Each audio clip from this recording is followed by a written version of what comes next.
এইভাবে একবার আমের আচার বানিয়ে রাখলে অনেক দিন পর্যন্ত খাওয়া যায়, আর খেতেও যতটা সুন্দর দেখতেও ততটাই সুন্দর। এখানে আমি আমটা ভালো করে ছাড়িয়ে ধুয়ে নিয়েছি, তারপর আমটাকে গোল গোল করে কেটে নেব। খুব মোটা না আর খুব পাতলাও না।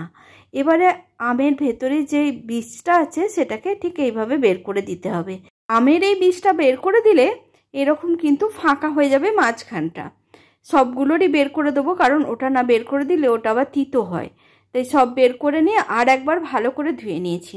আর ঠিক এরকম করে কিন্তু কাটতে হবে। খুব পাতলা কাটলে ভেঙে যাবে বা গলে যাবে, আর খুব মোটা কাটলেও সেদ্ধ হবে না। এবার একটা বাটি নিয়ে নিয়েছি, তার মধ্যে কেটে রাখা আমগুলো দিয়ে দিচ্ছি। এই সময়তে আমি দিয়ে দেবো বেশ কিছুটা চিনি, মানে আমটা যেরকম টক সেই বুঝে চিনিটা কিন্তু এই সময়তেই দিয়ে দিতে হবে। আর রান্না করার সময় কোনো রকম চিনি দেওয়ার দরকার পড়বে না। চিনিটা দিয়ে আমের সাথে খুব ভালো করে মিশিয়ে নেব। ভালো করে মিশিয়ে নিয়ে মানে উল্টে পাল্টে সব আমগুলোই যেন চিনিতে মাখানো যায় সেরকম করে মিশিয়ে নিতে হবে। এবার এটাকে ঢাকা দিয়ে আমি 2 ঘন্টা থেকে 2.5 ঘন্টার মতো রেখে দেবো, যতক্ষণ না চিনিগুলো গলে যাচ্ছে। এইভাবে ঢাকা দিয়ে রেখে দিলেই কিন্তু চিনিগুলো সব গলে যাবে। মেশানো হয়ে গেছে খুব ভালো মতো। এবার আমি এটাকে ঢাকা দিয়ে দিচ্ছি। 2 থেকে 2.5 ঘন্টা কিন্তু মিনিমাম ঢাকা দিয়ে রাখতেই হবে। আমি প্রায় 3 ঘন্টার মতো ঢাকা দিয়ে রেখে দিয়েছিলাম।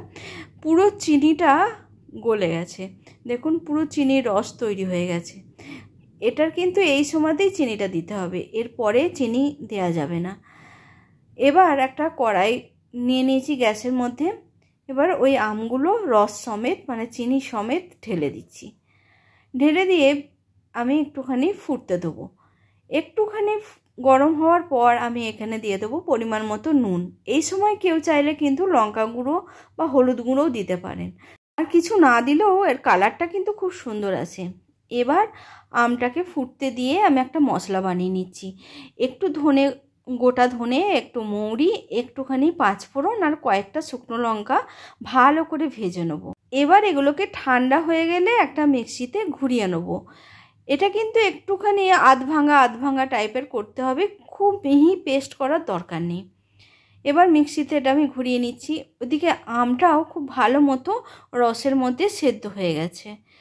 আমটা যখন খুব ভালো মতো সেদ্ধ হয়ে যাবে এবং রসটাও যখন কমে আসবে, মানে আমের রসটা, চিনির যে রসটা, তখন ওই ভাজা মশলাটা দিয়ে দিয়েছি আর বেশ কিছুটা চিলি ফ্লেক্স দিয়ে দিয়েছি।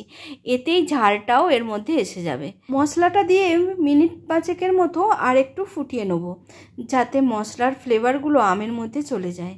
তবে একদম শুকনো করা চলবে না, একটু রস থাকতে থাকতেই নামাতে হবে। নামাবার পর অনেকখানি টাইট হয়ে যাবে, তাই এই সময়তেই আমি গ্যাসটা অফ করে দিচ্ছি। তারপর একটু ঠান্ডা হলে এটা কিন্তু ঠান্ডা ঠান্ডা খেতে দারুণ লাগে।